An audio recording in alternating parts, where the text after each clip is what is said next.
So we're moving away from this idea that we are going to be helping someone with their immediate needs only, and we're looking much more now towards the future, people's future needs and their maintenance in the community. And so that's where options counseling and person-centered counseling really come in. We're trying to solve complex and ever-changing problems. We're using flexible approaches to reach people where they are and to provide adaptive solutions. We're being driven by, well, what are the outcomes? What's the impact that the person wants? That on the basis of that, we're going to choose an intervention, not, I have these services available, let me fit you into them. And to realize that we are working in a way that's highly applicable to the situation, and that sort of we can change up on what we're doing specific to the situation that the person is presenting to us. So person-centered counseling is based on core values of choice, direction, and control. And the choice, direction, and control lies with the individual. It doesn't lie with the worker, it lies with the individual. It's based on the principle of ensuring people have enough support to experience typical, inclusive, and preferred opportunities in a culturally relevant way. I'll tell you what's important to me. And so let's see if we can come up with services that reflect what's important to me. So we're helping people from a variety of circumstances to sort and manage the choices they may have to make. We do this by helping people consider what's important to them and for them, and how they'd like to balance those aspects of their lives. There's a lot of things going on in our lives. But if we're going to decide that we're going to focus in on one particular thing or two particular things that we're going to work on, the other things don't go away. The other influences don't go away. If you have 6 kids, the 6 kids are still there. But it's about sort of how do you balance things. They help people connect to natural supports, to adaptations and accommodations. You have really good ideas about how to help people. You have really good services that can help people. But actually, if those good ideas and those good services are going to happen, you're going to have to move in to that person's house to make sure that they're really going to happen. Are you going to do that? No volunteers. Okay. No, we're not going to do that. So it really is about sort of thinking about the person themselves and the adaptations, the accommodations that they want to make. But it's also about thinking about that perhaps the answer doesn't lie in formal services. Perhaps it lies in the other kinds of supports that that person has. And it's also about supporting future needs in a proactive way, trying to understand what's meaningful to the person. There's lots of things I'd like, but is that what's really meaningful to me? Last week, 2 weeks ago, I was on a phone call with a group in Hawaii, and they asked me to come to Hawaii on December 2nd to do a workshop. I couldn't figure out how to do it, largely because I had my son's birthday and my son's defense of his thesis for his master's degree all occurring in the time that I would be away. I decided that's what was really important to me. Now, interestingly, it snowed in Hawaii on the days I would have been there, so it wouldn't have actually achieved what I would have hoped to have achieved if I'd gone. So what's meaningful to the person? To recognize that when we're working with people, that they do have concerns about what information they're willing to share, who they'll share it with, and in what way. To recognize that there is sensitivity many times with the people that we're working with around accessing public programs, definitely around providing financial information. And what if in the course of all these questions that you're asking me, I have to acknowledge things that I don't want to acknowledge, that perhaps I've never acknowledged to people. As serious as criminal history. And it's also in terms of that perhaps I have to acknowledge to you that I can't take care of myself, or if I'm a caregiver, that I can't take care of my family member anymore. And what will you do with that information? Will you decide that I can't live alone anymore? Will you decide that I can't care for my wife anymore? And I want the help, but I don't want that decision. That's not the help that I want. So recognizing that often we do not have perfect information. So a number of years ago, I'm one of 7 brothers. And my brothers decided that what my mother really needed was we needed to put in a first floor bathroom so that she could continue to live in her house. And my brothers are very practical guys, and they were like, this is it. And so they went into her house. She lived independently, and they said to her, we've decided that you need, and we'll pay for it. But so we're gonna have 3 contractors come in and give bids. And she basically threw them out of the house and told them, none of their business, and they weren't gonna do it. So I live here in the United States. My mother and my brothers live in Ireland. And so I was coming home to visit, and my brothers said to me, okay, you need to know what went on just before you got here. So you're the social worker. You come in and you get her to do this, because we've decided this is what needs to be done. And like as I said, my brothers have good intentions. As my wife said to me once, the biggest problem with myself included and my brothers is that she said 80% of the time we're probably right. And I looked at her and I said, no, 95% of the time we're probably right. She said, and there's the problem. And that sort of something different needed to be done. So I went in and I talked to my mother and I said, I understand. My oldest brothers had this conversation with you, and she said yes, and she said, no, it's a really bad idea. And I said, well, why is it a really bad idea? And she said, it'll take away from the value of the house.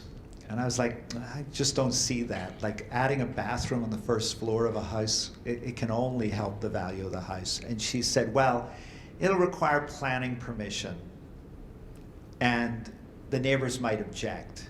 And I said, well, I'm sure we could talk to the neighbors. I don't think they'd object. And she said, well, maybe somebody else put in against planning permission for one of the neighbors. And I thought, First I thought, yes, that's my mother. She decided it would cast a shadow on her backyard and it would affect her roses. But my brothers never got that piece of information, because their approach was, this is just a really good idea, just agree and we'll take care of it.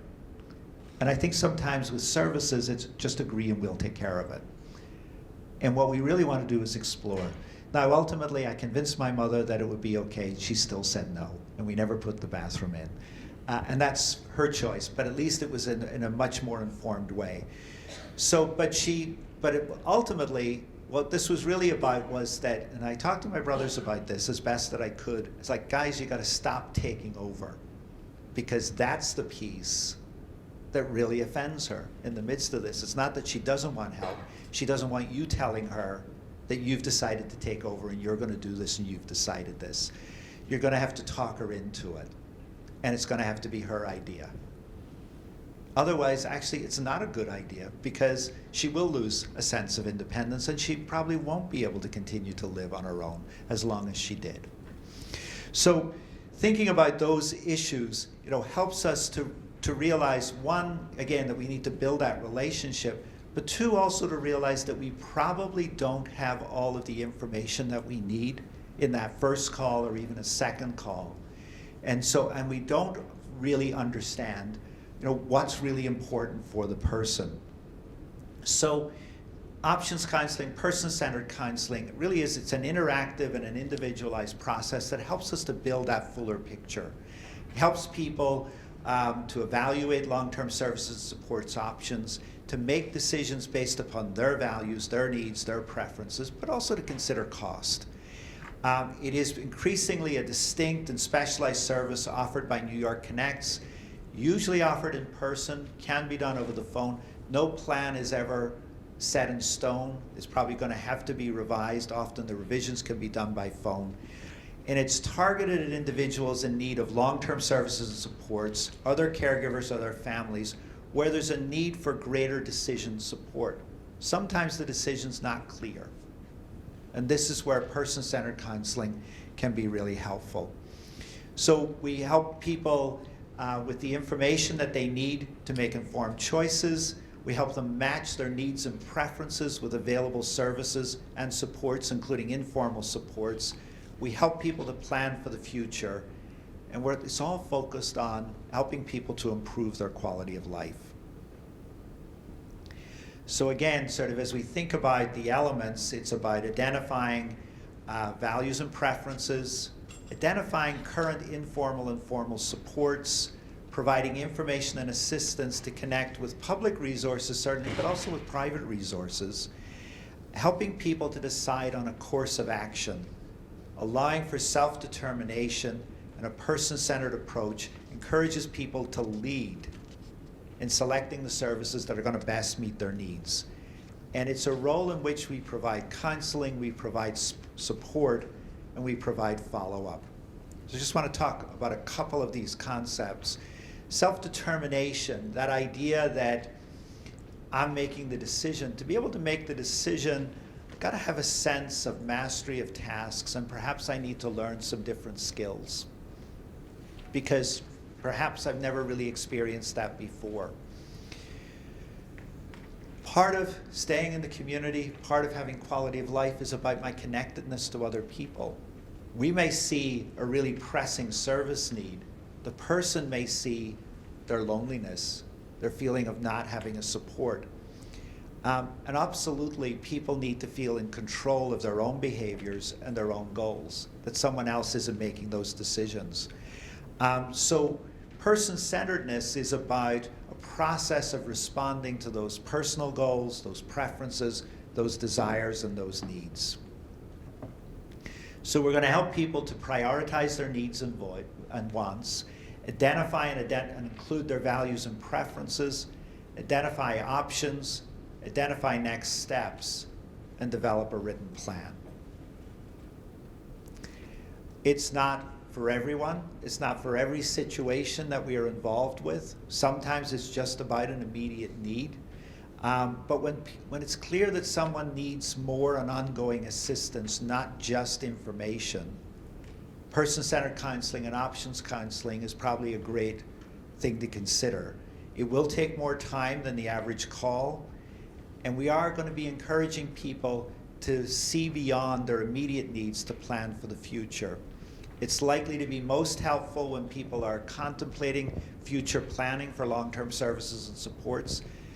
Often happens when someone's experienced a major life-changing event, loss of a spouse, a family member who's been a great help moving away, perhaps I've fallen, been in hospital, been in rehab, now I'm coming back out, and life is clearly going to be different. So I need to think much more about, clearly I need to think about what am I going to do over the next 6 weeks, but I also need to be thinking about, well, what's going to happen for the future. As we work with people with disabilities, this may also be something, for example, when the person with a disability is transitioning from school to adult services. It's a pretty big leap. There are a lot of services that were accessible to you when you were in the school system that may not be accessible when you enter adult services. So how are you going to manage your life going forward? And again, I always think about people coming out of hospital or coming out of rehab. There are some immediate needs, but will this, whatever was the cause of my entry into a hospital or a rehab facility, is likely to have a major impact going forward for my life.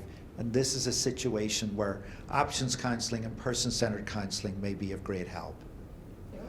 So as we think about options counseling and person-centered counseling, there are a series of tools that are available. And let's talk about those tools a little bit. So we have importance and readiness rulers, preferences maps, relationships maps, and then the options counseling, person-centered counseling action plan. So the importance ruler and the readiness ruler, as you see here up on the slides, it's really about rating importance and readiness on a scale from 1 to 10. It's very similar, for example, to the pain scales that you sometimes get, where a physician or a nurse or another healthcare professional ask you to rate your level of pain from 1 to 10. So a few years ago, I was down actually at an administration and community living conference. I was having a lot of problems with my shoulder before I left Albany, but I thought I'll tough it out. I'll go to the conference, I come back, and then I'll go see my doctor. And next morning I got up and my shoulder was like twice the size it should be, or at least that's how it felt. And so I decided to go to the emergency room.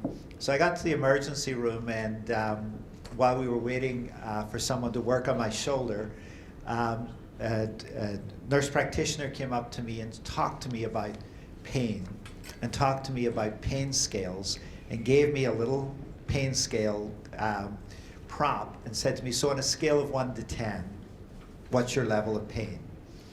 And I was like, thinking in my head, okay, just look at my face, I'm in a lot of pain. Do we really need to do this? But I thought, okay, let me do this. So I said, probably a 6 or a 7.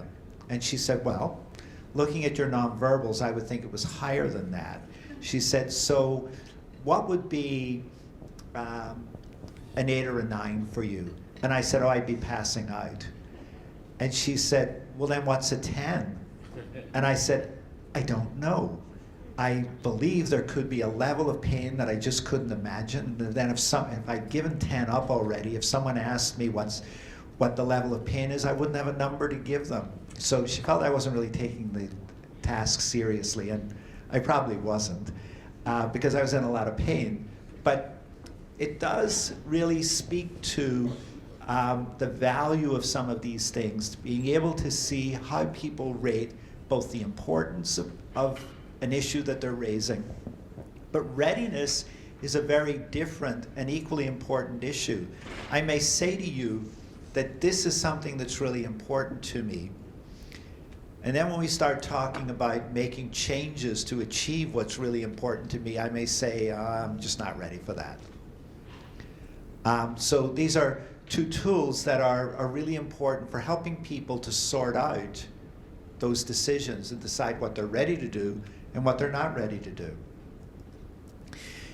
In the mapping process, first of all, on the one side here, you've got the relationships map. And I think the relationships map is a really important tool. Because again, often we think about this much more in terms of formal services, but to really understand who else is involved, for example, in providing care if it's a caregiving situation, or who may be offering support to me if I'm living alone, gives us a lot of information about the potential for informal supports as well as formal supports. And then in the preferences map, which is on the other side of this slide, it's another way of approaching getting an understanding of how important things are for people, asking people what promotes their well-being, their peace of mind, their comfort, their connection with others. And then also asking people, well, what doesn't work? Because again, that gives us information about what people are or are not willing to do.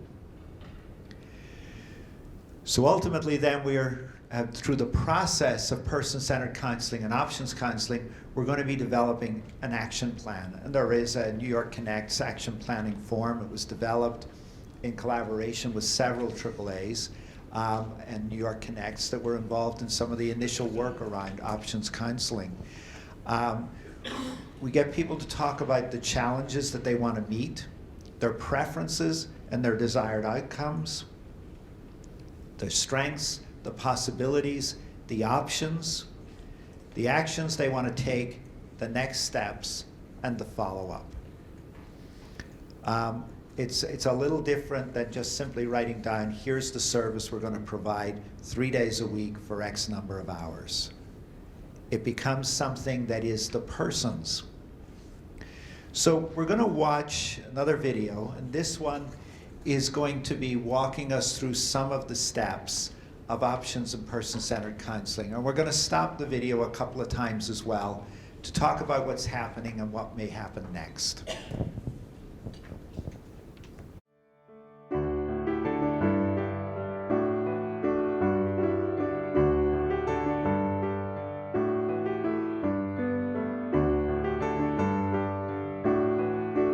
So Phil, thank you for coming in today.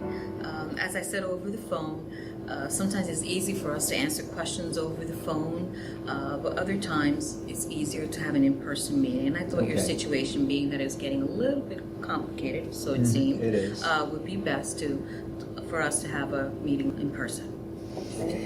Yeah, you know, it's getting really complicated. I have a lot of people telling me what to do.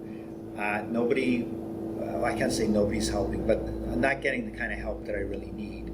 It's my responsibility to sort all of this out and do what's best for my mother, but no, I don't know exactly anymore what's possible. What do you suggest that I do? What services can you give me? Maybe we can start by just reviewing the situation again and what some of the challenges that you're facing. Okay, so exactly how many times do I have to repeat all of this? I spent an hour on the phone with someone, then I talked with you again. You know what? Forget about it. What do you need to know? I know, and I know you discussed this over the phone, and I do have notes from New York Connect staff from your last call to us. But it really would be helpful for us to just briefly to review your situation. Okay. Well, my mother's lived in her house since she was born. Her parents bought it a couple of years before she was born. She's determined to live there until she dies. She's been widowed now probably about 20 years. And for the first 15 years or so, that was just fine. She was taking care of herself. I was coming in, you know, a couple of times a week. I was doing more and more for her. I was doing small repairs, getting her groceries, taking her to family events, such as they are, and you know, just stopping by. So I do have 3 siblings. They all live out of the area. They all have children, they all have jobs. They would visit on holidays. My sister in particular would call her on the phone. Things like that, but pretty much it was left to me to take care of things. Okay, so can you share with me what has changed? Oh, that's easy. It's diabetes and dementia. Well, it's not easy, but those are the things that really made the difference. So our family history is riddled with type 2 diabetes. My mother tried to ignore that. You know, she was like, not going to let it run my life, and it's going to happen anyway. And that was fine up until the amputation. And then it was sort of like, no, that's pretty sobering. That meant life had to change. It also meant that then there was wound care that she couldn't always manage for herself. So it changed things for me too. I started being involved in that, which meant I was visiting just about every day. So then, it was an interesting thing. It's funny, but in a bizarre sort of way what happened. You know, they talk about the classic thing with Alzheimer's disease, people not paying their bills. Well, what happened was that her phone and her cable got turned off. It wasn't because the bills weren't being paid per se. I had set her bills up for automatic payments. And what I didn't realize was the bank got bought out.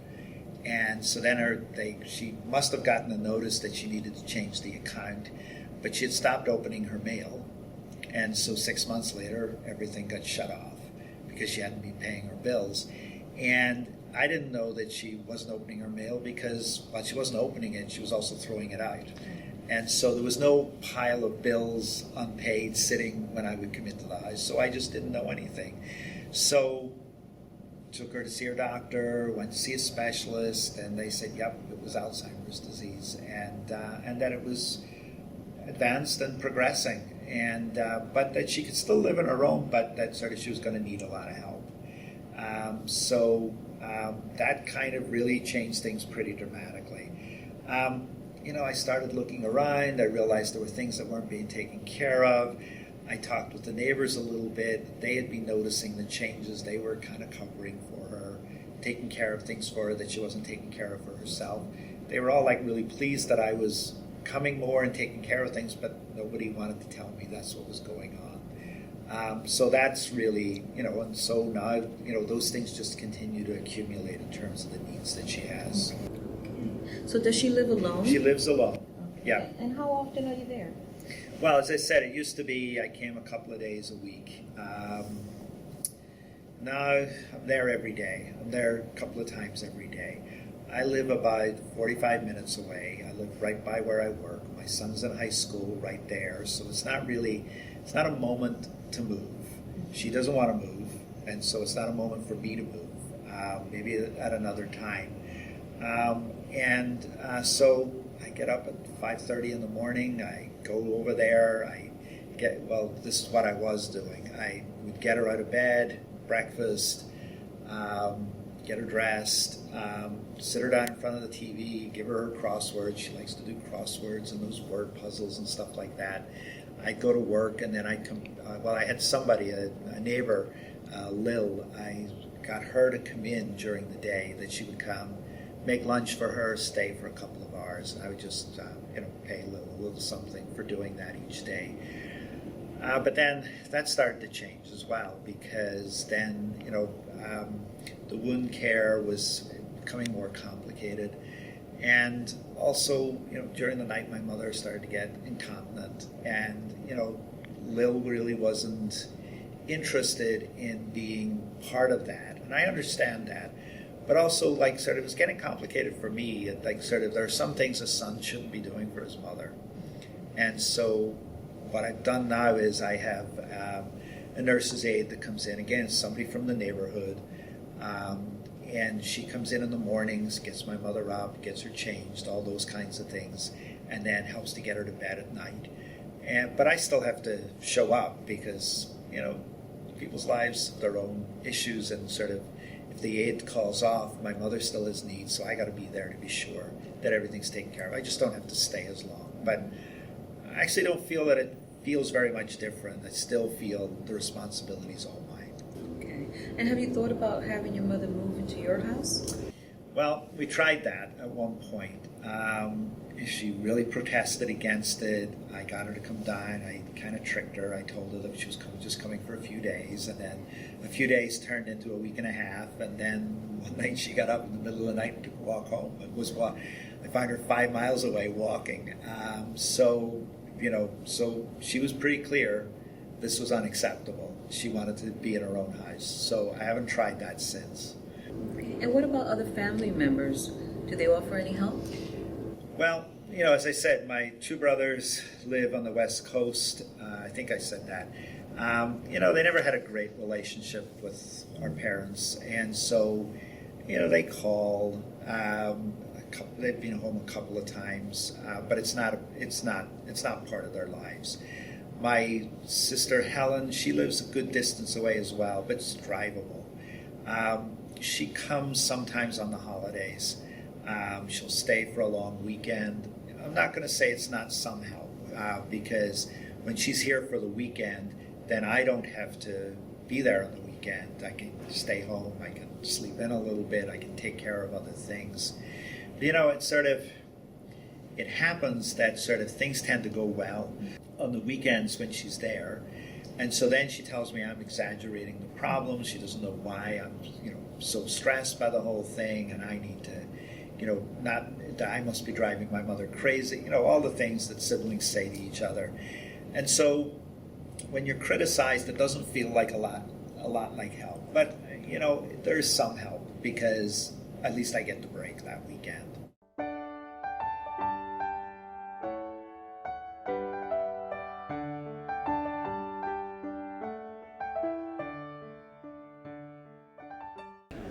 Okay, so maybe we could have a couple of volunteers who would talk to us about what they think that Jacqueline did well.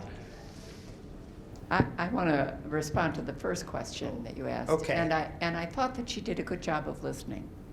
I thought she allowed him to reveal the story so she could know who the players were and just exactly what his frustration level was. I thought that, I don't know what she could have done differently at that point, but that's my reaction to it. Okay.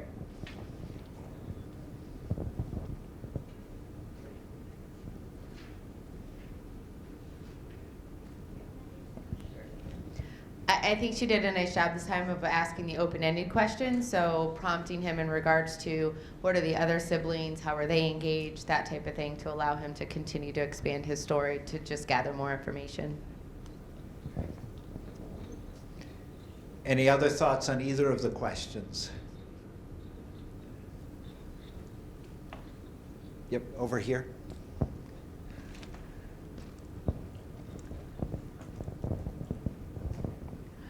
Well, we thought something she could have done differently was, rather than say, yes, I do have notes, sort of summarize what she did know so that he didn't feel as though he was wasting his time starting from the beginning. Okay. Anyone else? All right, well then let's watch the, oh, sorry, was there a hand up here? Yes. We had said she didn't summarize what Yep. what she said, what he said, or provide reflective listening. Okay. I'd like to commend you on your acting ability and presenting a very realistic scenario. Yeah. Thank you. All right, then let's watch the next segment. Okay, well, it sounds like this is very stressful for you. Yeah, it is. You know, like I feel like, well, let me think about this. You know, I do feel a lot of criticism rather than help, particularly from my family members. They like to tell me what to do. They keep saying how much she wants to stay in the house. I know that. You know, but it doesn't help to put that pressure on me. And also they think that, you know, well, I've always handled things, so they expect me to handle this. They question my spending of her money when I try to, you know, I wanted to pay for the aid out of her own money. And so it just got too complicated, so now I'm paying for that. It's not worth the fight. So yes, so it's become overwhelming. My finances are overstretched. It's affecting me at work. I got a performance review coming up. I know they're going to talk to me about tiredness. Yeah, I am tired when I get to work. They're going to talk to me about my timekeeping. Yeah, not much choice. If the aide doesn't show or is late, I got to stay there to be sure that she's going to show up. Yeah, my son pretty much takes care of himself. And, you know, as a parent, I got to be concerned, like, is that all good? You know, I don't actually know what really goes on in his life day to day. And sort of don't feel good about that as a parent either. But I just feel really overwhelmed by everything and doing the best that I can, but sort of conscious too that this is not going away. She could live a long time like this, but her needs are just going up. And sort of, what am I going to do? Well, it sounds like it's a lot, and obviously there are some things that need to change. There certainly are supports that you and your mother can benefit from. So why don't we take a moment and just take a step back, if you will, and why don't you let me know what you would really like to see happen? Okay, well, no more diabetes or dementia would be great. Okay, I know that's not possible, but that's really what would make the big difference. And having said that, then if dementia and diabetes are continuing, what would you like to see? I'd like my mother to be able to live in her house safely for as long as possible. Yeah, I'm working to keep her there, but I'm increasingly concerned that it's not safe anymore. Okay, and is there anything else that would help you? Well, I'd like to feel less stressed. I'd like to spend more time with my son. I'd like my siblings to offer more support. But I'd like to feel that I just did the right thing by my mother. Okay, and those are all good things. Let's talk a little bit about some of the services that you're already using and some of the supports that you have. You mentioned neighbors. Yeah, no, you know, I can't say I'm very lucky. My mother is very lucky that sort of she's in a neighborhood where people care about her. John lives next door. He's 75. For years, he's cut her grass. He shovels the snow on the sidewalk. Now he sort of takes the garbage cans in and out. But he's 75. He's had some heart issues. I just don't know how long he can keep doing that. So that'll be something else that'll get added on. He doesn't take any money, which is a stress in itself. You know, like I would prefer to sort of be able to do something. I try to take care of him at the holidays. And he's usually pretty gracious about that. So then, as I mentioned, I had someone in the neighborhood, Lil, who I would pay to come in and sit with my mother at times. But it became too much for her. She wasn't willing to do any of the personal care, and I understand that. That wasn't what I had asked her to do. I asked her just to come in and be, you know, company and sort of make something for lunch for the two of them. So I don't really use Lil that much anymore because she's always really concerned, what if something happens? And then there's a nurse's aide, Jen. She lives down the street. She only works part-time for an agency, so I pay her to provide care. She comes in the morning for a couple of hours. She comes in the evening for a couple of hours. Takes care of the personal care needs. I think that's the term you use. And she sort of does the food, and she helps me cleaning up the house, stuff like that. So she's very good, but her own life's a bit dysfunctional, so I'm always the backup. Okay. And so your siblings, don't they get involved at all? Not really. Helen comes to visit for a long weekend. I think I said that, usually on a couple of holidays. It can be a break because she stays there. She doesn't really believe it's dementia. She thinks that my mother's problems are normal aging. And that kind of takes away from the sense of being helped as well. That sort of when people say, well, no, it's all in your head. And again, sort of the siblings on the West Coast, I don't really hear from them much. And what do you think your mother would want? She'd want to live and die in her own house, and to be able to eat ice cream every night, to be honest. I'm not kidding. That her needs, her desires are pretty simple. Okay. And you mentioned you were using an aid and paying for it yourself, and you rely on neighbors. How's that working? Well, I think it works pretty good. It's always easier when the people are involved are still people that my mother actually remembers and recognizes. Although she's terrible with names, she gets people mixed up, she forgets they were there. But I still think it kind of works. The real problem is I just can't afford this. I'm concerned now that I'm going to need someone to stay overnight. How am I going to afford that?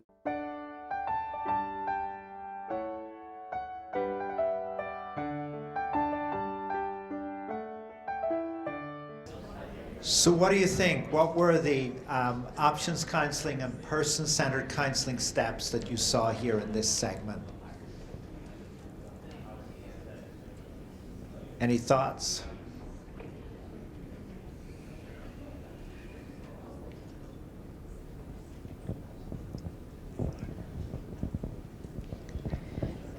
She was able to restate to him what his concerns were, to summarize, to make, we thought, made him feel like he was being heard and understood. Okay. Yep. She asked what he wanted to see or what his goals were, and also what his mother would want. Okay. Well, I like the part, again, where she's kind of revisiting it and helping him see the clarity and figuring out what is exactly important to him, as well as his mom. I thought that was really valuable.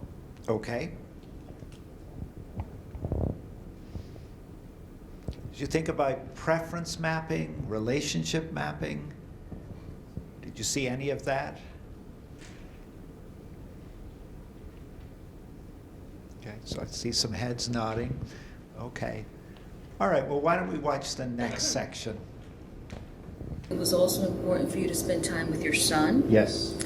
And to reduce the amount of caregiving you are already doing. What else do you think is important? Well, I think it's really important that my mother has good care. Okay, well, let's add that to the list. So there were 4 things that you mentioned were important to you, Phil. That your mother stay in her own home, spending more time with your son, Yep. Reducing time spent caregiving, Yep. and ensuring your mother has good care. Yep. Does that sound right? Those are all right. Okay. And when we look and think about each one of those, do any have a higher level of importance on a scale of 1 to 10? How would you rate them? They're all 10s. Okay. Well, let's think a little bit more Okay. as we look at each one of them. Do you have a higher level of importance for any one of them? I guess my mother staying in her home and getting good care, they would both be 10s. My son would be a 9. As much as I complain about it, sort of me spending less time caregiving, it's probably a 5. Okay. Well, getting good care and staying at home. are they really equal to you? Well, the problem with that is if I say getting good care is more important, then I have to agree that she can move out of her house. I'm not ready to do that. Okay. Well, it's not about giving up, and you raise a good point, Phil. It's not enough to have ideas about the services we want. It's also about how ready we are for any changes that we may need to make in the future, and that's hard. Yep. I think any plan, particularly one that addresses your mother's changing needs, there are going to be questions about how ready we are about the new approaches. Do you think there will ever be a time when you would consider moving your mother out of her home? I actually think about it every day, but I always conclude that I'm not ready to do that. I know it's coming, but no, I'm not ready. Well, I can appreciate your honesty, and yes, I know it's really a hard thing to consider. So let's think about this a little differently. What would you give? What would give you peace of mind in this situation? Knowing that I'd done everything I could, knowing that I had respected her wishes to stay in her home, it would really help if I felt like my siblings appreciated how tough all of this is, how easy their roles have been because of what I'm doing. And it would also give me peace of mind to find a way to show my son that he's important too. Yeah, these are things I think about. Okay, and what would you say doesn't work? What steps would mean that you would not have peace of mind? Oh, that's easy. Putting her in a nursing home, taking her out of the house, not feeling I did the right thing. I couldn't, no. Okay, so let's now move to thinking through what are the critical challenges and what are your preferences for how to meet those challenges. Well, what about services? Can't you just tell me what's going to work and sign us up? Well, I want to be sure. I want to be sure that any services are what you want and what your mother would want. And that whatever we come up with offers peace of mind. So if it's okay with you, let's talk about the challenges and the preferences. Okay.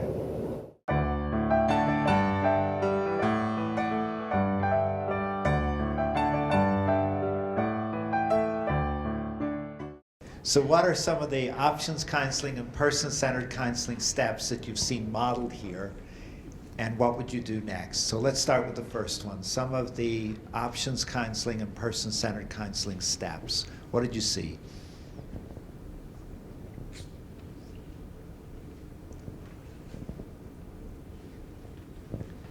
I was impressed with how she didn't have that mindset of, I have another appointment coming soon, I have 10 people waiting for me to call them back, probably 20 by now. Let's just throw some services at them. But rather she kept taking time to make sure that she understood his priorities, rather than thinking, we've got to pick the services, we've got to get him started, and he'll be happier if he has services in place, because he even indicated that, essentially.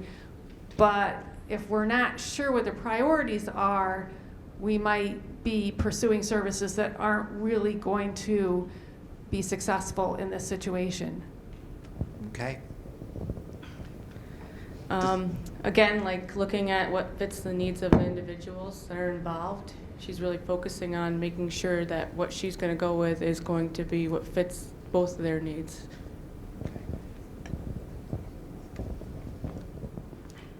Anyone else? Okay, well, let me go off script and pose a couple of other questions. Who's the client here? So some people say mom, right? Some people say him. They both are, some people are saying. So if they both are, or if the client is the mom, she's the one eligible for long-term care, so she's the one that we're serving, and I mean we're meeting her goals and his, but she is in the end the one that gets the Medicaid, and we're serving. Okay, all right. Are there any circumstances in which he, are there services that we provide that he would benefit from? Caregiver supports, okay. Back here. That's basically what I was going to say, that, or we have the 3E respite program to take some of the burden off of the caregiver. Okay, so there's both respite options and then there's direct caregiver service options. But if it's both of them, or if it's the mother that is the primary focus here, what's missing in what you've seen so far? The mother herself. Okay. All right. So what would some of you have done?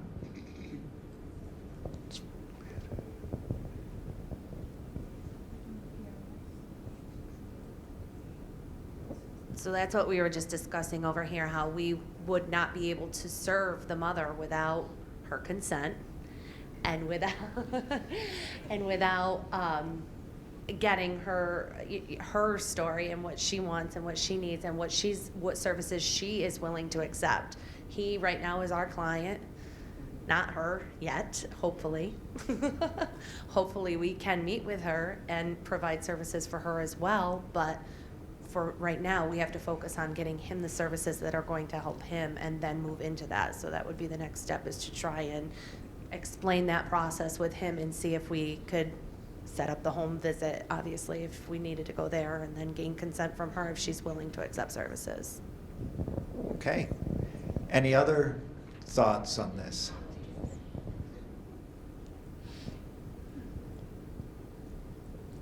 Yep. Here. I think one thing we have to keep in mind in this situation, that the options counseling is obviously a strong process to follow, and using the relationship maps and things like that. But one of the things we had discussed was, at some point we do have to bring in what services are potentially available and what's not, because a lot of our counties, especially in our rural areas, but really all the counties, we do have aid shortages and we do have funding issues, and there are issues that are going to be. So we can talk about what options may be available and what the preferences are, and what the person's wishes are, whether it's the client themselves or the caregiver or the family. But we also have to bring in the realities of what's available and what's not available. So, to walk somebody down this road and say, let's talk about preferences and challenges, is a great process. But at the same time, we don't want to get them all the way there and they say, well, this is your only choice. Because that is our reality a lot of times. So at some point, I think we have to really talk about those services and the system, and even the informal resources that are and are not available. Okay. Any other thoughts or reactions? I was very struck by that there were these great conversations going on, but when Lori walks up to you with a microphone. Yes. I would just say that it seemed to me that she really put you on an emotional roller coaster in that room. It seemed like it was almost, and we were talking as a group, that it seemed like it was a therapy session. So I think that causing someone to feel that stress over and over again and asking the same questions over and over again is inappropriate. And I felt really sorry for you as she was reading her script. Okay. Any other reactions actually specifically to that point? Was what was happening fair to the caregiver?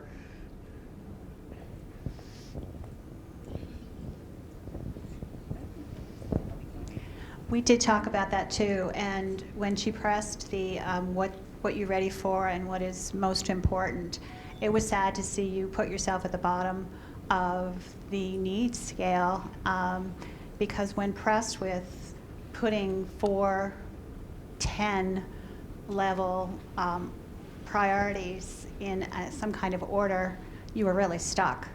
Mm-hmm. And that was really hard to see. Okay. Other thoughts, other reactions?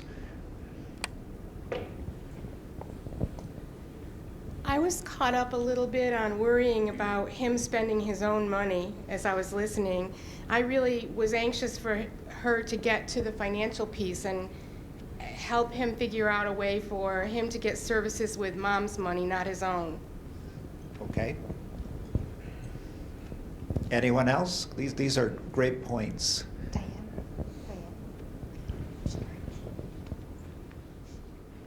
It helped me to realize how much I prefer the term person-centered counseling compared to the term options counseling, because I think options counseling makes you think we need to jump right in and start figuring out what the options are and compare the pros and cons and how they compare to what your preferences and needs are. But that step is so important to talk about the preferences and needs rather than jumping right to the options. Okay. Anyone else? Well, I thought the interview went a little better. I liked her style to a point, but she didn't interject or start guiding the conversation as much as she could have. But at some point, she needs to interject some options, and I don't know how long that could have gone on. Okay. Anyone else? Okay, so some really, really important points have come up. I just want to briefly sort of address some things for people to think about, because there aren't necessarily right answers in the midst of this. We're in person-centered counseling and options counseling, we're in a process of helping people to clarify their values as well as their needs and their preferences. So it does often require that we explore issues that are difficult. And in this particular case, we absolutely have seen that. I think that ultimately the person themselves gets to decide, I don't want to talk about this anymore, or I don't want to talk about that issue. What I hoped we illustrated was that sometimes our discomfort is that. It's not necessarily the discomfort that the person is seeing, because this was, for this particular individual, probably the first time he got to tell the whole story. One of the things I'm always very struck by, fine, I wrote the script, but one of the things I'm always very struck by in the script that I don't always hear people pick up on is that he expresses a lot of his personal feelings about what's going on. His personal feelings about his siblings, his personal feelings about the caregiving situation. And so to someone's point about this being feeling like a counseling session at times, probably the first time he got to say those things. And that's part of understanding what the choices are that he wants to make in the situation as he develops a plan, is that he gets to say those things, and it becomes clearer why he's making some of the choices that he's making. I think that in some ways there's a challenge for us to always immediately talk about the services that we can provide, but I think what's also illustrated, there's also a challenge to us that we hear things being expressed and we have no idea what services we can provide, or will there be sufficient services. And so a very important part of person-centered counseling in this whole process is about really discovering the full picture of support that the person does or does not have. As was pointed out, this is a person who's actually spending a lot of his own resources. While his siblings, because of his difficulties with his siblings, he chose not to spend some of his mother's resources around her care. There's at least the implication that she has resources too. And so sometimes the plans that we are going to be developing with people are less about what we're going to provide in terms of formal services as helping people to make better decisions about the resources that they have available and how they're utilizing the people who are available to provide support. I mentioned earlier this morning that when I think about the Southern Tier, I also think about the work that we did around consumer-directed services. And I recall one of the situations where we worked with a family. The wife was really concerned because she needed to get her husband to dialysis care, and she didn't drive. He had been the driver in the family. He was no longer driving. Everything was about, will I have a ride tomorrow morning to get him to dialysis? And in terms of the formal services that were available, there wasn't a transportation service that could take him to dialysis. But what was starting to happen was that they were getting concerned about her health, the level of stress that she was experiencing. He missed a couple of appointments. They were getting concerned about his care. And they started putting, in terms of the traditional service delivery, they started putting more services into the household to try to maintain the household. And they started talking about what were they going to do when this caregiving situation could no longer continue. When we got involved through the consumer-directed or person-directed service, we were able to enable her to purchase transportation services herself. It was actually a relatively inexpensive service that she utilized. And suddenly all the other services that were being provided that were actually quite costly, including hours of personal care that were being put into the home, were no longer needed. And partly why they were no longer needed was that she acknowledged that what was happening for her was that because transportation was so important and so critical, she wouldn't ask anybody else for any help except help around transportation. And so once she got the transportation need taken care of, then she started asking other family members and neighbors, could they help with other things? And suddenly there wasn't a need for a lot of these other services.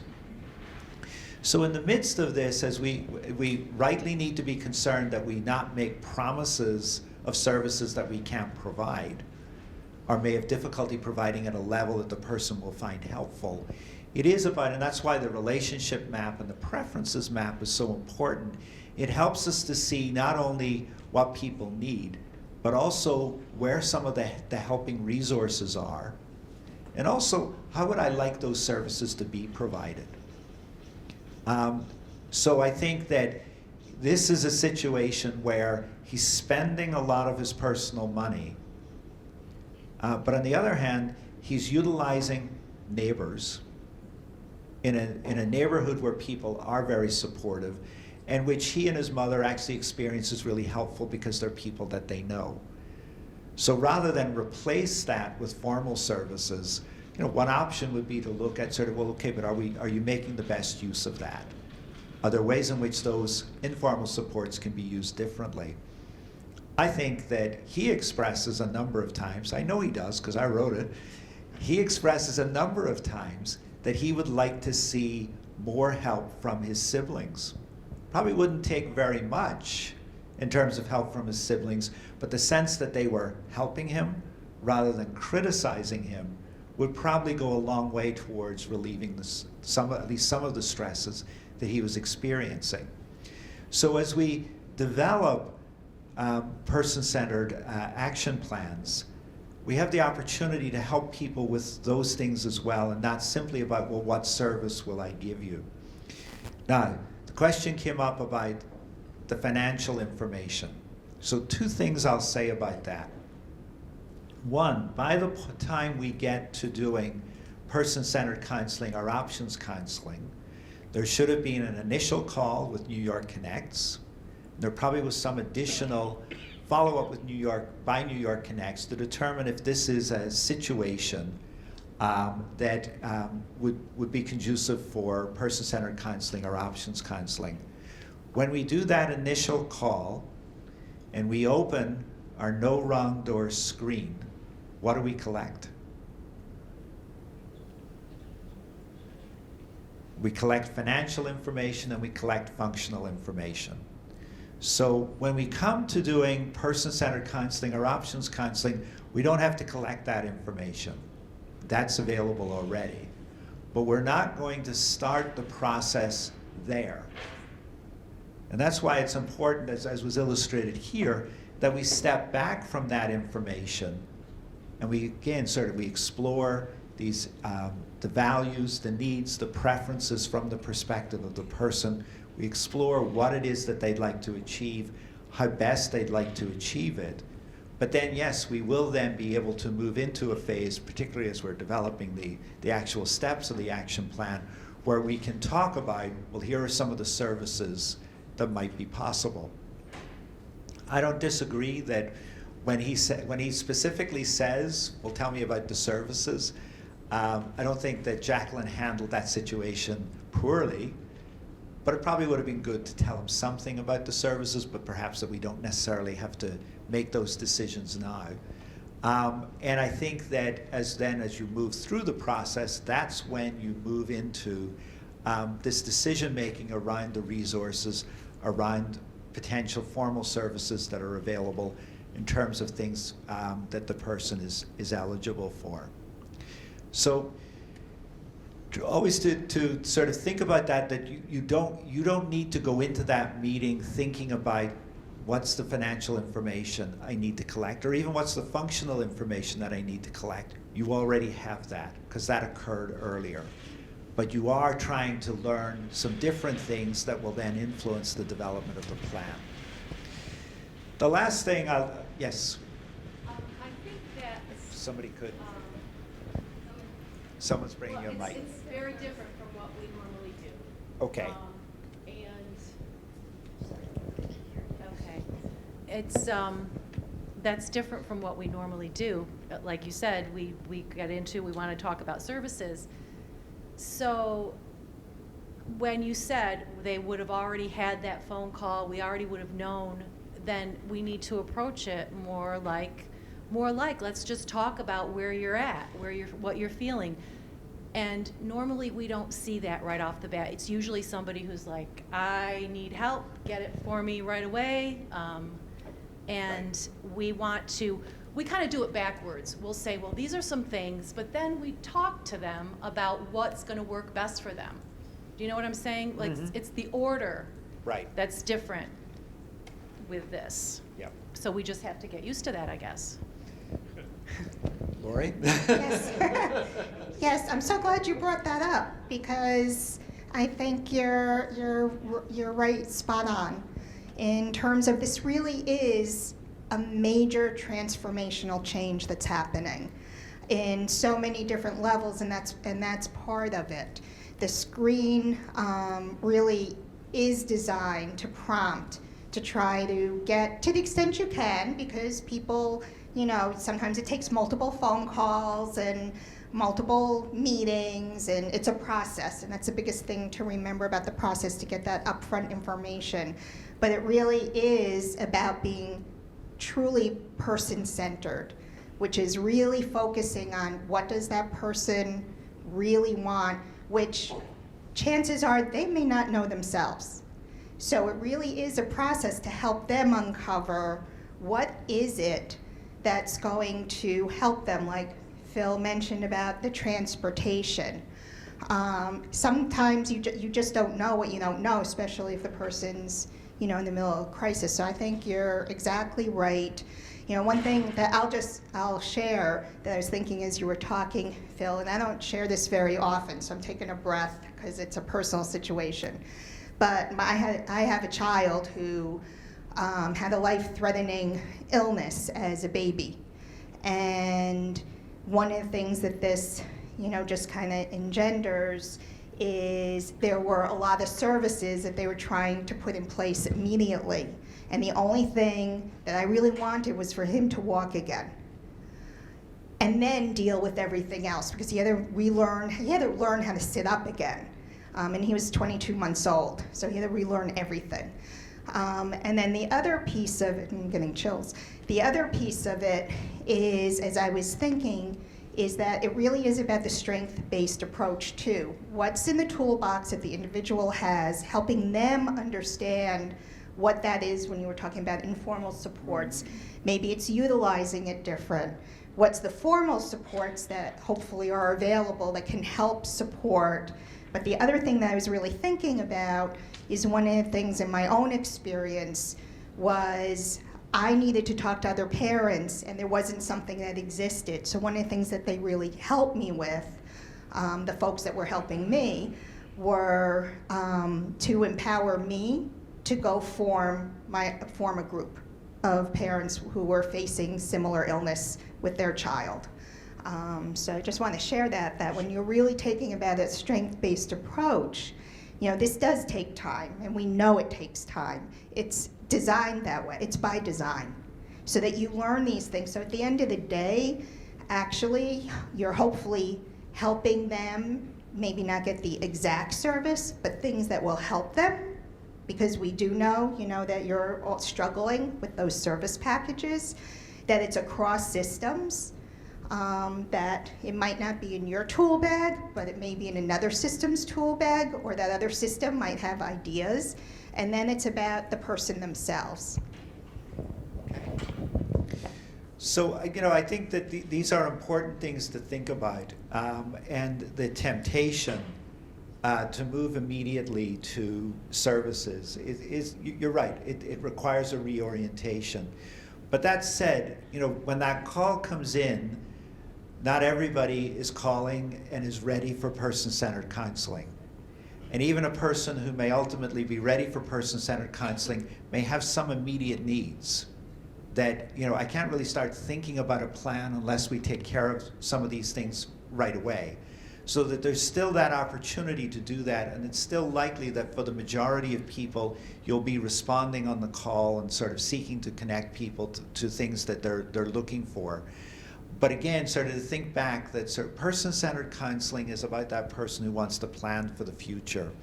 That there's an immediate need, but what's going to happen? I think that in the disability arena, when we're talking about somebody who's in their either a young child or adolescent or even a young adult, we know that there's likely to be an extended life for that person. And that as well as meeting their immediate needs, we need to be thinking about, well, what happens then for the future? And sort of thinking about a window of 10, 20, 30, maybe even 50 years. But I think that for older adults as well, there is a future. And that future can also be 10, 20, 30 years. But if we get focused in upon the immediate needs, then we're going to be the person that gets called a lot. And also that some of the things that we're going to provide may not actually achieve what we're hoping to achieve in terms of maintaining the person, because it's a Band-Aid, because it's only, and again, sort of thinking back to, if we don't really understand what the problem is, if we don't really understand what the person really wants, we're going to be providing services and they're not actually what I want. They're not meeting what I need. So we're spending resources, and actually you're just making me more frustrated because you're still not giving me what I really need. But sometimes it takes a little bit of time for me to explain what it is I really need. And so, particularly as we think about the potential for someone who wants to plan more for the future, or where we can see that this is a situation that's going to last a number of years and it's going to change over time, that those are the situations that really lend themselves to person-centered counseling and options counseling. And that, yeah, we do need to, as Jacqueline says at one point, let's step back a little bit. Let's not just talk about the immediate need, or let's not just talk about what services I can offer. Because as was pointed out, we may not have a lot of services to offer either. It is about really understanding the situation, what the person values, what their preferences are, and yes, capturing better what is that informal support network, or what could be an informal support network for this person. I actually think in this video that if the individual felt that his siblings were helping out, you talked about sort of putting his own needs at the bottom. When he had to put the ruler, apply the ruler, that's where he ended up. But actually, if his siblings got involved, it actually would help with all those other issues. So it is about exploring all of those things. So it is different. It does take time. It's not for every situation. And there needs to be planning within at the county level about how this is going to work, who's going, what are the cases where this is likely to be applied.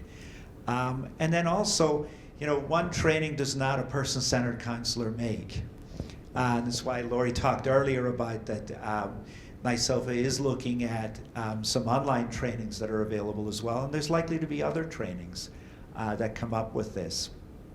But again, the last thing I'll come back to is this issue of the mother and the mother's role in all of this. There's a very limited amount of information because you're reliant upon the son to provide the information. There's disagreement between the son and his sister, but even whether or not his mother has dementia.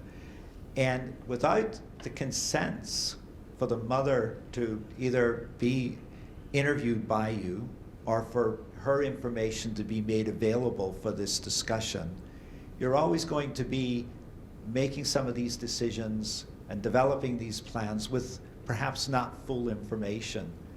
But you can't really let this situation continue the way that it is. So we're always going to be making some of our decisions with imperfect information, and it's also why follow-up becomes really important, because sometimes it's only after people start down the path of an action plan that some of the other issues, or perhaps the real issue, really surfaces.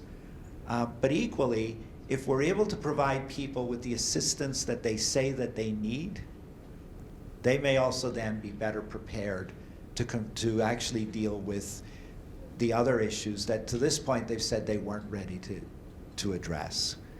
So in this particular video, this issue of where ultimately the mother lives, or who lives with the mother, one thing that came up was that he said, it's not an option for him to move in with her.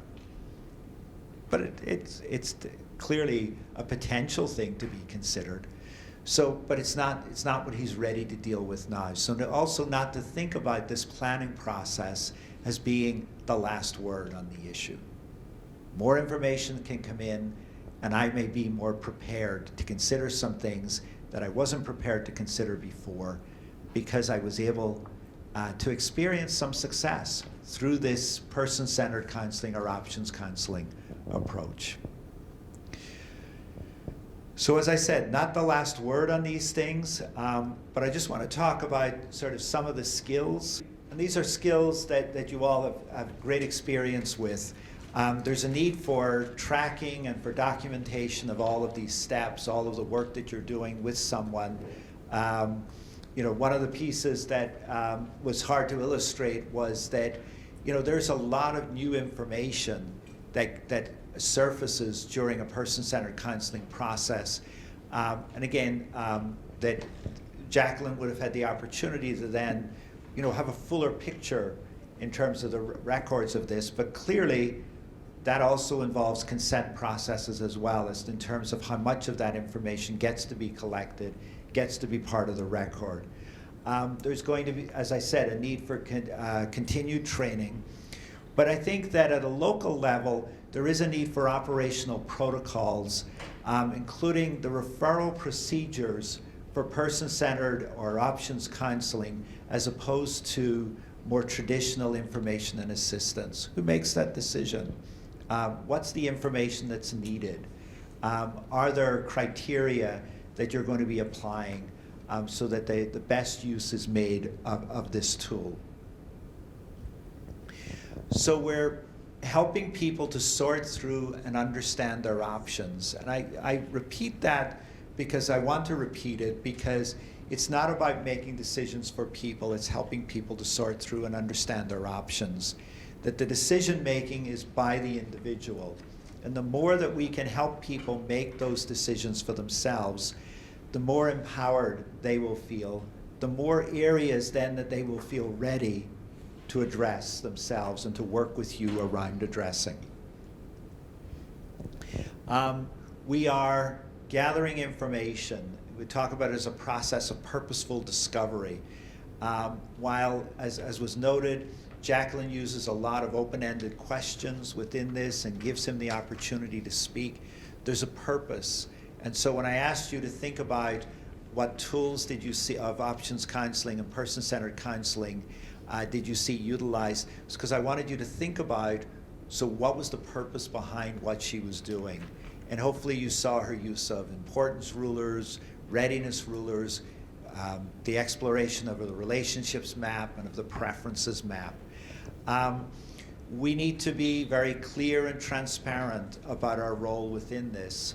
So in the video, you know, Jacqueline's job was actually relatively easy because the person was not challenging her about, well, why do you want to know that? He was more than happy to share it, and many times that will be the case, that people will want to tell their story. But sometimes people will be questioning why. But it's all, so sometimes we have to explain. A few times there were examples where Jacqueline did explain what she was doing, that she was trying to better understand his needs, his preferences, his values in all of this. We didn't get to the point of services, but if we got to the point of services within this, we need to start talking about eligibility, you know, for example, with eligibility assessments and things like that, we would need to get permission. And we would need to be thinking about this in terms of, if we're genuine about person-centered counseling and options counseling, it has to be tied to the steps of that action plan. It requires permission, and it's an important part of person-centered counseling and options counseling that the person feels in control of the process. We do need to be honest, and I think the discussion that we had about sort of whether or not there are the types of services or sufficient levels of the services to meet the person's need, we should be honest about that. But that's where the exploration of informal resources becomes really helpful. We need to be honest about that sometimes we don't have an answer, or even sometimes we may have said we think this will work, and then it turns out that we're not able to access a particular service, and we need to acknowledge that. If we're genuine and humble, people forgive you. If you say you're the expert, they're less forgiving. It's actually within our interest to be humble in these situations. So here we were working with a caregiver. Sometimes we'll be working with the person themselves, but the caregiver or other family members are going to get involved. The likelihood is that people will not always agree, and we saw this here, at least in terms of what was reported to us, that the siblings don't agree about all of the issues. There's no point in pitting people against one another. We want to reassure everyone that their opinions and their needs matter. It's possible in this situation that there could have been a family meeting, particularly involving the sister, since she seemed to be visiting more often. And so you should expect that there would be very different opinions. But I think that also there can be differences between the caregiver and the person who we many times see as the primary client, particularly around some of the services that we provide. And so it may be that we need a person-centered plan for that person, and we need a separate person-centered plan for the caregiver.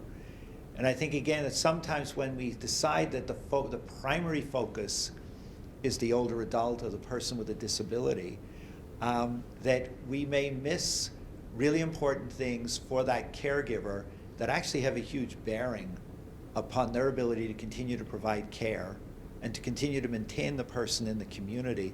And so being thoughtful about what this means for the caregiver as well, and do we need a separate plan for the caregiver, is an important consideration. We should anticipate, as I've said a number of times, that our plan is not the last word, that there are lots of reasons, we covered this at the beginning, for people not giving us the full information. Perhaps even not even realizing that there is some information that really is important. And so, and even for providing us with incorrect information. I think about that in terms of financials. That sort of sometimes that first time we definitely don't get the full information, and sometimes we get outright incorrect information, and then it all has to be adjusted.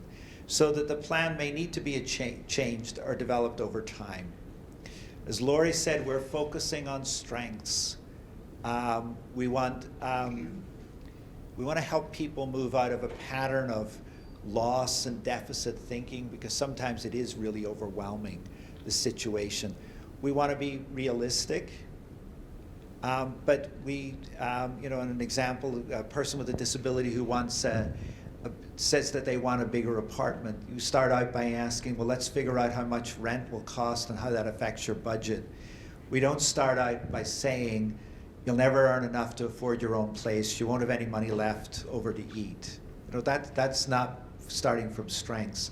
Sometimes we don't intend to do this, but effectively what we say to people is something like, you want an apartment, that's great. I'll put that on the plan because that's something that you really want. It reflects your values, your preferences. Now can we talk about something that's a little more realistic?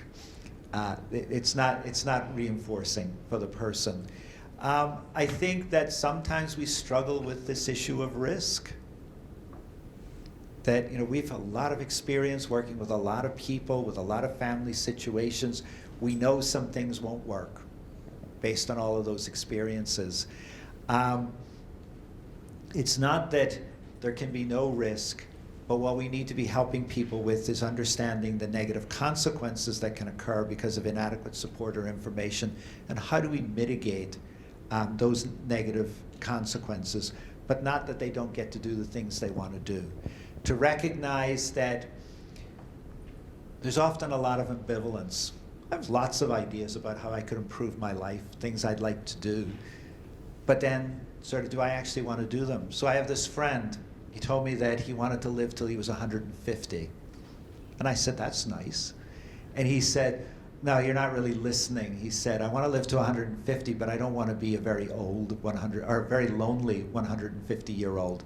So I've identified 3 or 4 people that I think I'd still be able to and like to talk to when I'm 150. And you're lucky, you're on the list. He said, so you've got to live to 150 as well. And I said, well, what am I going to have to do? So he talked to me about the dietary and the lifestyle changes and all the other things I needed to do. And I said, you know what, you're going to be really lonely. Because I wasn't ready to make those changes. I liked the idea, but, well, actually, I wasn't sure I absolutely liked the idea of living to 150. So there are very few decisions in life that are made with 100% certainty. That ambivalence about the process of getting there as opposed to the goal, and even sometimes ambivalence about the goal. I'll say to you today, I really want to do this. Tomorrow, I'm not so sure. It's part of the change process. It's part of options counseling and person-centered counseling sessions. It's part of, I said, yes, I really want to do this plan, and this is my goal. And then as I really figure out with you the action steps, I'm not sure I want to do that. But perhaps in that process, I've discovered what I really want to do. So again, we're going to be called upon to use many of the skills that you already use in information and assistance.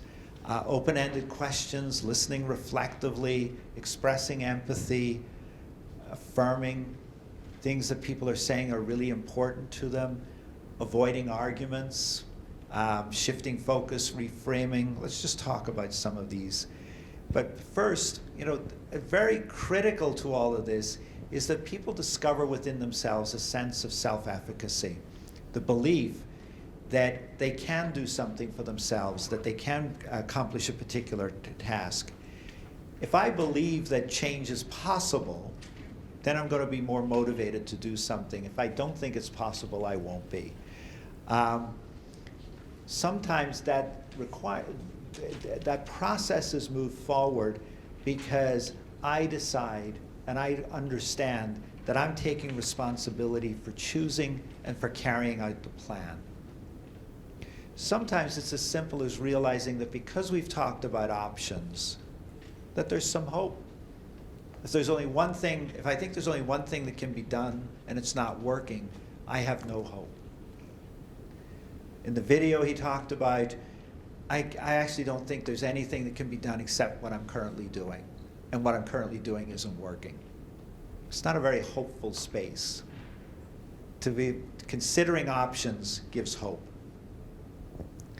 Motivation for change is enhanced when I think that there's a difference between my current situation and my hope for the future. If the future isn't going to change, there's not much motivation to do things. If I think things could change for the future, I'm more motivated. But also, if I understand better that if I don't change things, here's what's going to happen, then I might be more willing to explore some of the options. So it's why it's such a conversational approach. It's why it's a let's explore things. It's why sometimes it's let's revisit things that we've already talked about, so I have a better understanding of the potential for hope, but also of the consequences of not considering change. Open-ended questions, the how and the what, really facilitating dialogue, and you saw those illustrated. Active and reflective listening, focusing attention on the speaker, keeping the discussion moving, reinforcing for the person that they've been understood, encouraging future disclosure, and acknowledging the emotional component. And again, I think about the emotional component that was expressed around my relationship with my siblings. And I don't think that that was acknowledged particularly well. And yet I think that for this person, that was a very critical piece. Expressing empathy, that we're communicating our acceptance of the difficulties that people have while we're supporting their process of change. If I feel accepted for who I am, I'm going to be more motivated to change. If you're telling me I'm inadequate as I am, I'm not going to change. That's just not how life works. Our reflective listening is a great way of expressing our empathy. Our affirmation, when done sincerely, supports and promotes our sense of self-efficacy. We know that arguments are counterproductive. That doesn't stop us from arguing because, we have a lot of knowledge, a lot of skill. If you would just try this, it would really work. But an argument doesn't usually win the day. Defending, if you push me into defending what I'm doing, I'm going to become more and more defensive. When you encounter resistance, we should be thinking about how are we going to change up. Sometimes it's as simple as just repeating what the person said in a very neutral way. That acknowledgement gives me a space to think, well, maybe I could try something different. But at least you acknowledged what I'm feeling and what I'm saying. Sometimes we can diffuse resistance by helping people shift their focus away from the obstacles and the barriers, helping them to see perhaps the benefits. And sometimes it's about reframing. When people are denying problems that need to be addressed or resistant to taking needed steps, reframing acknowledges the validity of their concerns, but offers a new and more positive interpretation. These are all skills. Sometimes by just accepting the resistance, perceptions can be shifted. I expect you to tell me I'm wrong. You don't tell me I'm wrong, then perhaps I'm more willing to then think about, well, maybe there's a different way to do things. Sometimes too, though, the response to resistance is about helping people to think about the consequences of what it is that they're proposing or they're doing or they're not doing. That it's only when I think about that actually it's not achieving what I really want to achieve that perhaps I'm going to be ready to consider something else. I'm going to do that. I'm going to finish up just talking a little bit about consent. And as Lori said, it's not the purpose of this presentation to talk about consent, and I know there's a work group, and I know there's a lot of other things going on. And I think that's great because this is a really important issue. It's a really important issue because we are in a world in which we are less and less trusting of what happens with our information. And when I don't trust what's happening with my information, then I give you less, and I'm more likely to give you information that's not true. So as you look at the consent forms that are being utilized and the scripts that are being provided, it is about helping to move people to that sense of trust as well. It's about meeting legal requirements. It's about being respectful to the individual, but it's also about giving me some reassurance as to what's going to happen with my information.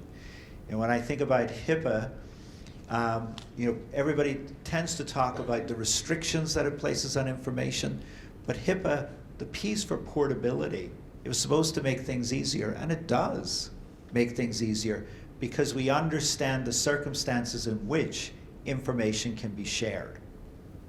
And we can have some trust about the protections that are there. So as you look at the scripts that are on here, which are taken from some of the forms that you have, unless of course you changed them again already,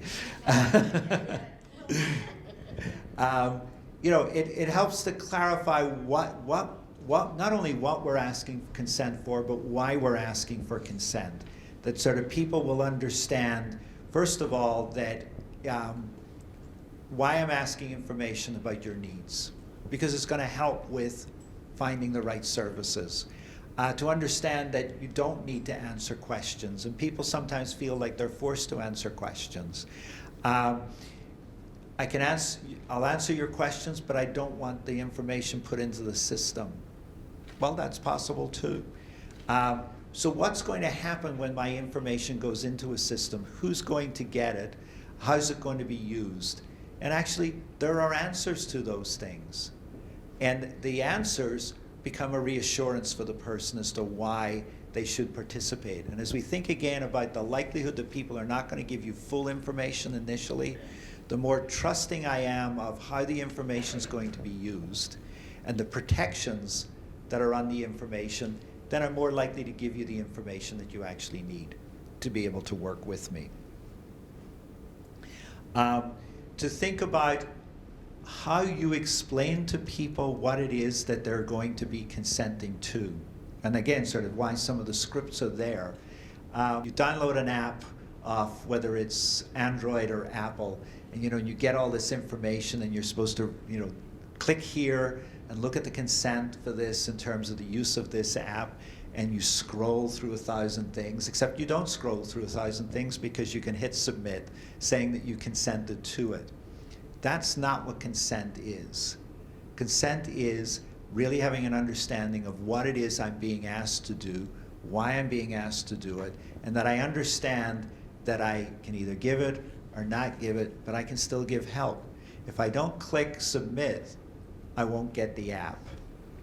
That's not the space that we're placing people in here. There are some things clearly that without consent we can't provide, but that doesn't. But New York Connects, No Wrong Door, is still about helping people and supporting people. So we know a lot about the barriers to getting consent. And some of the changes that have been made have been about trying to address that. Certainly one of the biggest things is people not having enough time, not being confused about when consent is needed, sort of thinking about consent as, well, it's just a legal release. That's that, just click here, so that we can proceed. So all of the steps are being taken to try to address that. Also, and you'll see this in the scripts that you're utilizing and in the forms, that people do need to know that they can, whether it's refuse or delay consent. And that's a really important piece that's being addressed here. But some of the other barriers in all of this are people's language issues, cultural issues, their special circumstances, their inability to comprehend information on the consent form or whatever educational materials that you provide. When someone calls into New York Connects, into No Wrong Door, well, you probably don't know who they are, you don't know very much about them. So you may not know these cultural and language issues initially. But if we're doing person-centered counseling or options counseling, because we have a relationship, it shouldn't be a surprise that someone needs an interpreter when we go to take that step. And so this is encouraging us to think about those things. But even on that phone call, there's also an encouragement for all of you to try to understand the person's level of comprehension of the consent request that you're making of them. And so again, there's more training that's going to be provided. There's a work group that's looking at this. But this is a really important part of moving forward this process. And so consent is about building trust as much as it is about providing legal protections. So I'm going to stop there. And I guess if there are any final questions. I know I'm keeping you from lunch.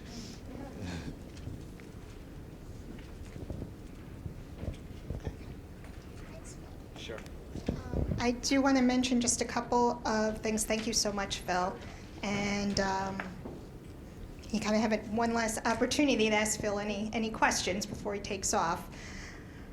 A couple things I just want to mention, because this came up at a couple of the sessions relative to this state access to the new client data system. And so what I want to reassure, so you can reassure the people that you're speaking with, no one at the state level can see individual PII, personal identifying information. Phil touched on this when he talked about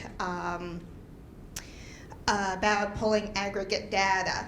But what I've come to realize is that at some of the sessions, there were folks that were under the mistaken impression that the state would somehow be going in and viewing information or digging around. None of us have any business to do that. We don't have a business need to do it. We don't have a reason. We don't have user roles to do it, and we don't have the authority to do it. So it really is at the state level, it's about pulling out those aggregate reports. We only have user admin roles, I shouldn't say we, it's not a we. It's only a couple people have user admin roles relative to the live site. And I won't get into all the technical stuff. We have access to the training site, which is where we go to also get deeper knowledge in terms of the system. So I just want to reassure people that you can reassure people that for the NYSOFA client data system, the state doesn't even have the access or the ability to go in and look at PII.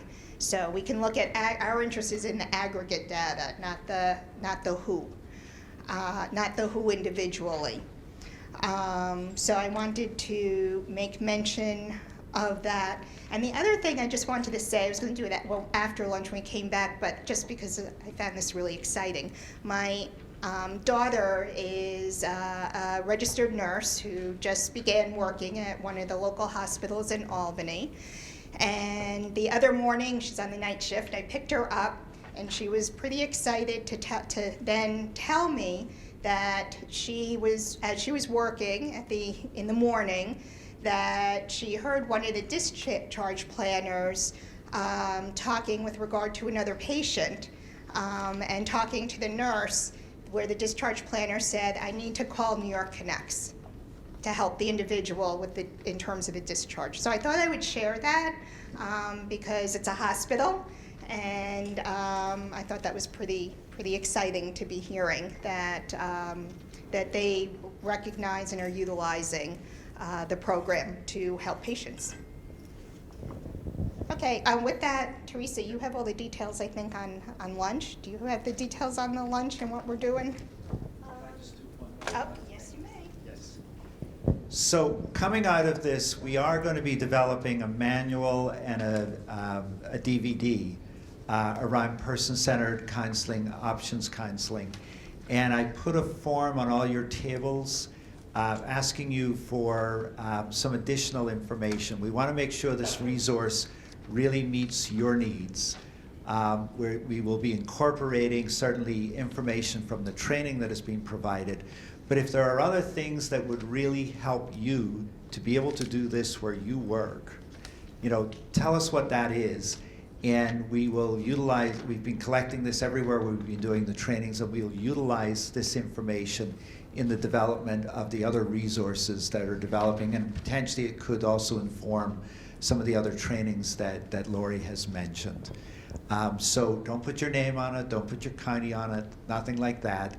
And if you have other things that you want to put on it that you would like NYSOFA, the Department of Health, to know, you can do that as well, and I'll make sure I get that information to both those agencies as well. Thank you. Yes.